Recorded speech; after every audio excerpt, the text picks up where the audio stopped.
अस्सलाम वालेकुम एवरीवन, मेरा नाम है मारूफ फारूक और इस लेक्चर से हम स्टार्ट करने जा रहे हैं अपना यूनिट 5 जिसमें हमें एक पोइम दी गई है। पोइम का नाम है डैफोडिल्स बाय विलियम वर्ड्सवर्थ। इस लेक्चर में मैं आपको करवाऊंगी विलियम वर्ड्सवर्थ के बारे में कुछ एक तो डिटेल्स बताऊंगी और उसके बाद इंट्रोडक्शन, फिर हम स्टार्ट करेंगे स्टैंजा नंबर 1 एंड 2, उसके सिनोनिम्स, वर्ड्स, मीनिंग्स और एक्सप्लेनेशन। अच्छा, विलियम वर्ड्सवर्थ जो थे वो एक ब्रिटिश पोइट थे और 1700s में इन्होंने अपना काम किया। उन्होंने ही रोट मैनी पोएम्स। इनकी काफ़ी सारी पोएम्स है और इनकी हर पोएम में आप देखेंगे कि वो बात करते हैं नेचर के बारे में और बहुत डिटेल में जाते हैं और बड़ी अच्छी उसकी एक्सप्लेनेशन देते हैं। और उसमें यही है कि जब आप उनको पढ़ रहे होते हैं तो आपको उनका एक पैटर्न समझ में आने लग जाता है कि वो नेचर को आपके मेंटल हेल्थ के साथ, पीस के साथ और हैप्पीनेस के साथ एसोसिएट करते हैं। ये पोएम हमारी है डैफोडिल्स के बारे में। और डैफोडिल्स जैसा आप देख सकते हैं कि बहुत खूबसूरत से फ्लावर्स होते हैं और एक जगह पर अगर एक फार्म पर वो हैं तो आपको ऐसा लगता है कि एक प्रॉपर एक सरफेस है जो येलो गोल्डन फ्लावर्स से भरी हुई है।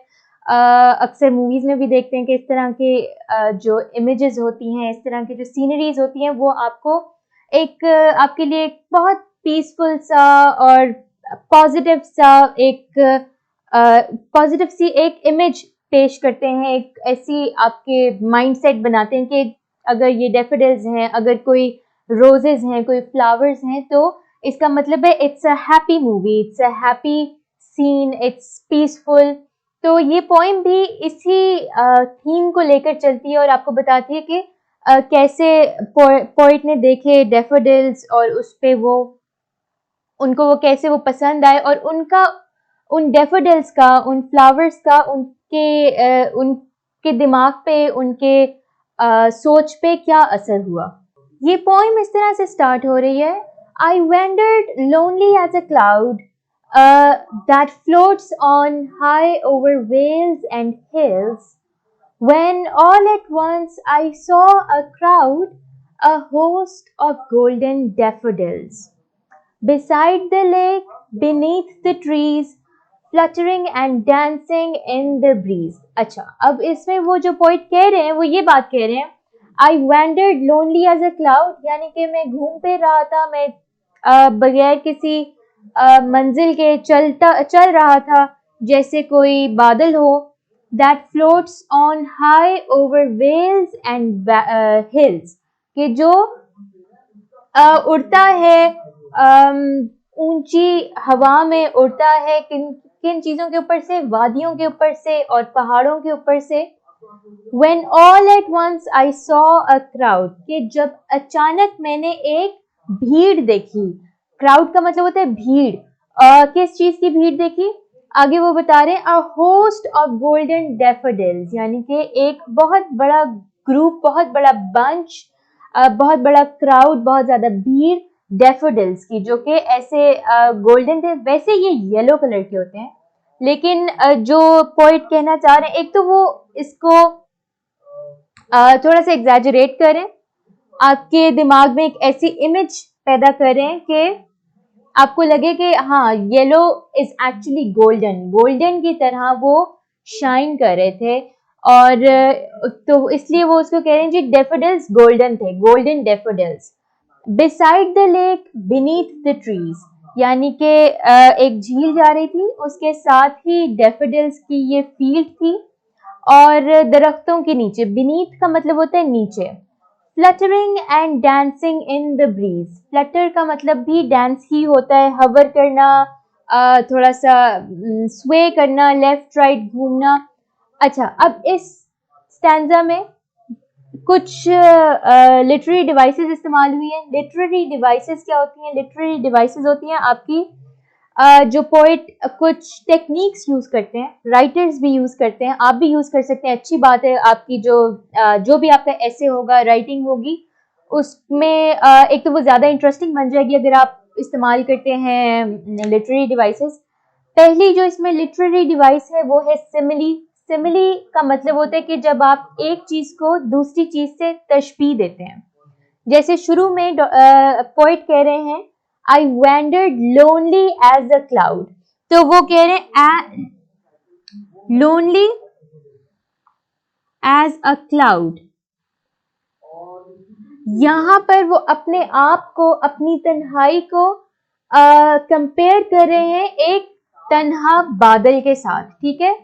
तो अगर वो कहते कि आई वैंडर्ड लोनली, यानी कि मैं तन्हा घूम फिर रहा था, तो एक समझ में आती है बात। लेकिन जब उन्होंने अपने आप को बादल से कंपेयर किया है तो आपके दिमाग में वो एक पिक्चर बन जाती है ना कि बादल की तरह से वो फिर रहे थे, इधर उधर घूम रहे थे, कोई उनकी मंजिल नहीं थी।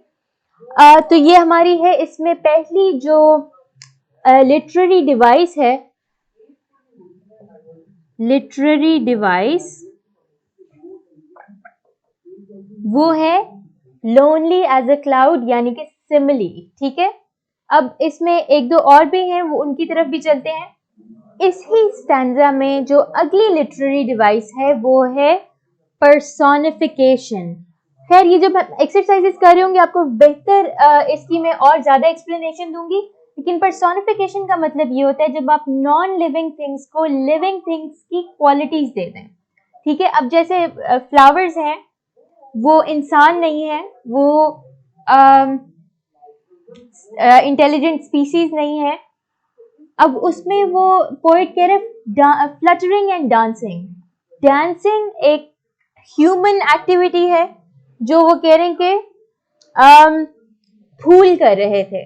तो जब हम एक इंसान की क्वालिटी किसी नॉन ह्यूमन चीज को दे देते हैं तो उसको हम कहते हैं पर्सोनिफिकेशन, ठीक है। अब वो जो कह रहे हैं fluttering and dancing in the breeze, यानी हवा में वो नाच रहे थे, घूम रहे थे, वो यहाँ पर इसको आप आइडेंटिफाई करेंगे पर्सोनिफिकेशन के तौर पे। अब हम इसके वर्ड्स, मीनिंग्स और सिनोनिम्स करते हैं, ठीक है। पहला वर्ड हमारे पास आ रहा है वैंडर्ड। वैंडर्ड का मतलब होता है घूमना फिरना, बगैर किसी मंजिल के चलना। और सिनोनिम में इसके लिख देंगे वॉक एमलेसली।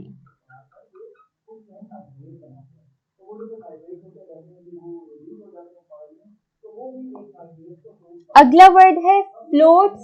फ्लोट का मतलब होता है तैरना या उड़ना।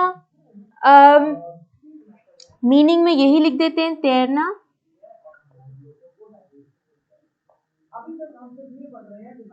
कि जैसे एक और ये भी एमलेसली उड़ना, ठीक है। ये नहीं कि आपके जो एक एयरप्लेन है वो फ्लोट नहीं करता, इट फ्लाइज।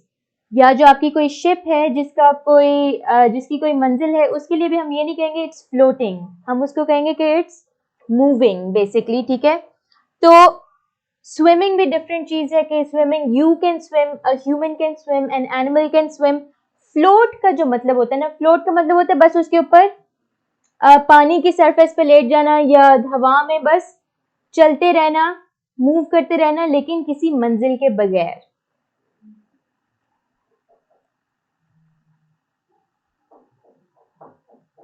फ्लाई और स्विम एमलेसली। एमलेस का मतलब होता है कि जिस चीज की कोई मंजिल ना हो। आगे उन्होंने अच्छा एक वर्ड यूज किया हुआ है और, ठीक है। ओ कंट्रैक्शन ई आर। अब ये उन्होंने वी की जगह पर कंट्रैक्शन लगाया हुआ है, तो ये जो वर्ड है एक्चुअली ये है ओवर, ठीक है, जिसका मतलब है ऊपर। अगला वर्ड है वेल्स। वेल्स वैलीज के लिए एक और वर्ड होता है, इसका मतलब है वादी,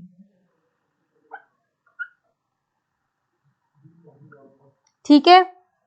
वादियां, वेल्स, वैलीज।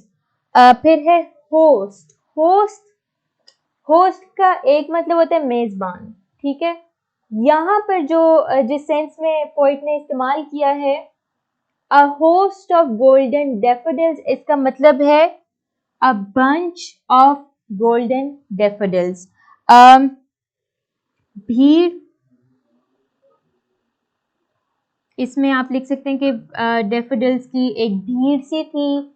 क्राउड भी वही वर्ड है। इसमें जो मैं लिख रही हूँ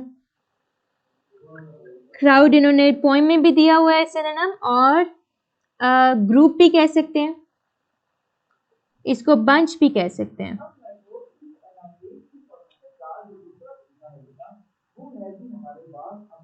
यहां लिख देते हैं बंच। ठीक हो गया। आगे हमारे पास वर्ड है बीनीथ। बीनीथ का सिंपली मतलब होता है नीचे, और अंडर लिख दें यहाँ पर सिनोनिम में। फिर है फ्लटरिंग। अच्छा, जो इन्होंने वर्ड यूज किया फ्लटरिंग एंड डांसिंग, इन दोनों का एक ही मतलब होता है, ठीक है।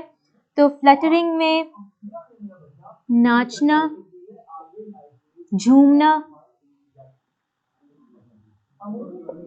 और सिनोनिम में लिख लें इसका स्वेइंग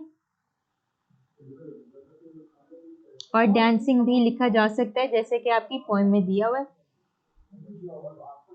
स्वे का क्या मतलब होता है? स्वे का मतलब होता है यूं यूं घूमना, झिलमिलाना। ठीक हो गया।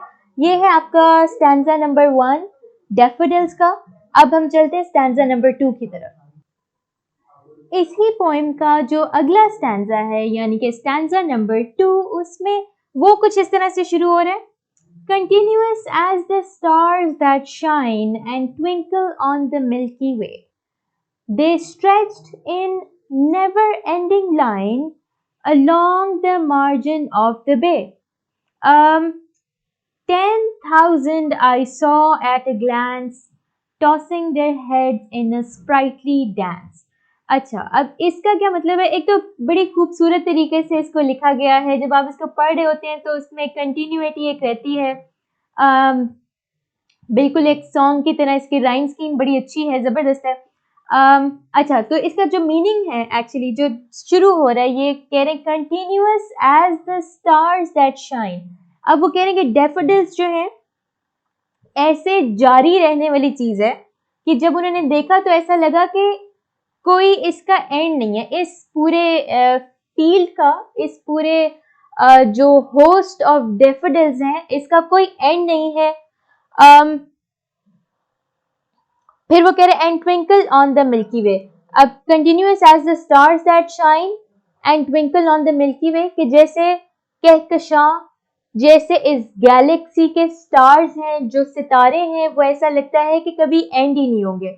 अच्छा, अगर आप एक बड़े शहर में रहते हैं तब तो सितारे देखना एक बड़े रेयर ओकेजन होती है, बहुत कम ही होता है कि आपको आसमान में कोई खूबसूरत से चंद सितारे नजर आ जाएं। लेकिन अगर आप कोई गांव वाली साइड पे रहते हैं, कोई खुली जगह पे रहते हैं, तो आपको पता चलेगा कि हाँ, ऊपर बहुत सारे सितारे आप एक टाइम पे देख सकते हैं, और वो ऐसा लगता है बिल्कुल एंड ही नहीं हो रहे ना, जैसे अनलिमिटेड हैं। ठीक है, तो वो कह रहे हैं कि जैसे वो सितारे होते हैं ना, उसी तरह से ये डैफोडिल्स हैं। वो सितारे आसमान पर होते हैं, ये जमीन पर है, और ये ऐसे ट्विंकल कर रहे हैं, यानी कि शाइन कर रहे हैं, चमक रहे हैं।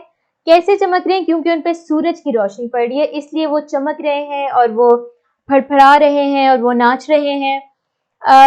They stretched in never-ending line along the margin of a bay.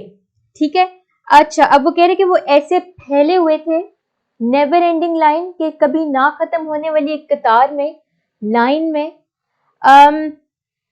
along the margin of the bay। Margin का मतलब होता है बॉर्डर, किनारा, और बे यहाँ पे क्या है? जो झील का किनारा है। तो वो झील के किनारे पे ऐसे था कि वो फैले हुए हैं, और ऐसा लग रहा है कि ये लाइन कभी खत्म नहीं होगी, ये किनारा कभी खत्म नहीं होगा। 10,000 saw I at a glance। अच्छा, अब क्या ये उन्होंने एक ना ओवरऑल एक नंबर दिया 10,000। आई डोंट थिंक कि 10,000 पे ये एक एग्जैजरेशन है, लेकिन अच्छा, एग्जैजरेशन का क्या मतलब होता है? एग्जैजरेशन का मतलब होता है किसी चीज को बहुत बढ़ा कर बताना। ठीक है, अब ये चीजें आपके राइटिंग में ऐसे काम करती हैं कि आपको उसका इफेक्ट पता चले। इफेक्ट क्या यहाँ पर है, इसका क्या असर हो रहा है हमारे दिमाग में? जो इमेज हो रही है ना, जब आप 10,000 फूलों की बात सोचते हैं तो आपको लगता है कि हाँ, एक इतना बड़ा मैदान है जो कि इन फूलों से भरा हुआ है। आपके दिमाग में वो इमेजरी आ जाती है, वो एक इमेज कायम हो जाती है। इमेजरी भी एक लिटरेरी डिवाइस है, ये आपके एक्सरसाइज में आएगी, तब मैं आपको करवाऊंगी। लेकिन एक छोटी सी एक्सप्लेनेशन इसकी ये है कि इमेजरी कुछ ऐसे अल्फाज होते हैं जो इस्तेमाल किए जाते हैं कि आपके दिमाग में वही पिक्चर बन जाए जो पोएट आपको बताना चाह रहा है, कि ऐसा लगे कि जैसे आपके दिमाग में एक मूवी चल रही है, एक पिक्चर चल रही है उस पूरी पोएम की। Tossing their heads in sprightly dance, tossing their heads यानी अपने सर यूं हिला रहे थे। अब उनके हेड्स नहीं है, ठीक है, उनके सर नहीं है, वो फ्लावर्स हैं, उनके पेटल्स हैं, लेकिन उसने क्या कहा है, हेड्स के साथ उसको कंपेयर कर दिया, tossing their heads in a sprightly dance, के वो ये भी पर्सोनिफिकेशन है कि वो अपने सर यूं हिला रहे थे। स्प्राइटली का मतलब होता है खुशी, खुशी से भरे हुए एक डांस में वो अपने सर हिला रहे थे और मजे कर रहे थे, हवा चल रही थी, बड़ी खूबसूरत सी एक इमेज बनी हुई थी। एक क्वेश्चन आपको दिया हुआ है, how do you compare daffodils with the stars? We can compare daffodils with the stars because stars are continuous and never ending, and so are the daffodils in the poem. यानी कि हम इनको ऐसे compare कर सकते हैं, हम इनका मुकाबला ऐसे कर सकते हैं कि जो सितारे हैं वो भी ऐसा लगता है कभी ख़त्म नहीं होंगे, और उसी तरह से डैफोडिल्स हैं जो लगता है कि कभी ख़त्म नहीं होंगे, एक बहुत बड़ा मैदान है वो। अब हम इसके वर्ड्स, मीनिंग्स और सिनोनिम्स की तरफ चलते हैं। पहला वर्ड है कंटिन्यूअस। कंटिन्यूअस का मतलब होता है जारी रहने वाला, और नेवर एंडिंग भी कर सकते हैं, और इसके लिए एक और वर्ड है स्टेडी। स्टेडी का मतलब होता है जो बैलेंस्ड रहे और उसमें कोई ब्रेक्स ना आए, ठीक है। फिर आगे वर्ड है ट्विंकल। ट्विंकल का मतलब होता है चमकना, ट्विंकल ट्विंकल लिटिल स्टार की तरह। और स्पार्कल कर लें इसका सिनोनिम। अगला वर्ड है मिल्की वे। अच्छा, मिल्की वे हमारी पोएम में स्मॉल लेटर्स में लिखा हुआ है क्योंकि वो पोएम है और वो एक डिफरेंट सेंस में बात की जा रही है। और दूसरा, पोइट्स कभी कभी रूल्स ब्रेक कर सकते हैं, उनको इजाज़त होती है। लेकिन जो मिल्की वे है वो एक्चुअली हमारी गैलेक्सी का नाम है, ये एक प्रॉपर नाउन है। गैलेक्सी का नाम है, इससे मुराद है कि हमारा जो पूरा सोलर सिस्टम है वो मिल्की वे के अंदर शामिल है। ठीक हो गया। तो मिल्की वे के स्टार्स की बात हो रही है आपकी पोएम में। तो उर्दू में इसका वर्ड है कहकशां। खूबसूरत वर्ड, कहकशां। और सिनोनिम इसका, क्योंकि ये प्रॉपर नाउन है, इसका सिनोनिम नहीं बनता, तो मैं इसमें सिर्फ आपको एक गैलेक्सी लिख के दे रही हूँ क्योंकि ये गैलेक्सी का नाम है। आगे हमारे पास है वर्ड स्ट्रेच। स्ट्रेच का मतलब होता है फैले होना, फैले होना। और सिनोनिम इसका लिख देंगे स्प्रेड। स्प्रेड का भी ये मतलब होता है फैल जाना, फैले होना। मार्जिन, मार्जिन का मतलब है किनारा, और सिनोनिम है बॉर्डर। अच्छा, बे, बे का भी यही है कि झील का किनारा।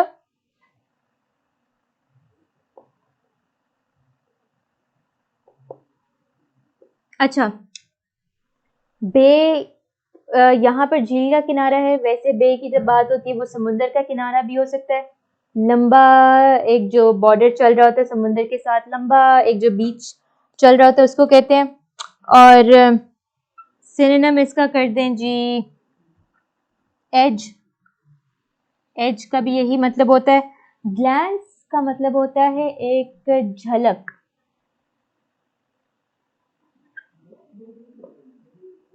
Quick look. ठीक हो गया, एक जल्दी से बस एक झलक में देखना।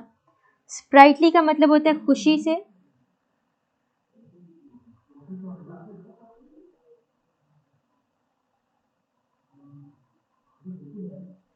अगला वर्ड हमारे पास है स्प्राइटली, जिसका मतलब है खुशी से। और सिनोनिम लिख लें जी हैप्पीली। ठीक हो गया। ये आपके पहले दो स्टैंजाज हैं डैफोडिल्स के। अगर कोई क्वेश्चन हो तो मुझसे ज़रूर पूछें। मैं आपसे मिलूंगी नेक्स्ट लेक्चर में इसके अगले 2 पार्ट्स के साथ। तब तक के लिए अल्लाह हाफ़िज़।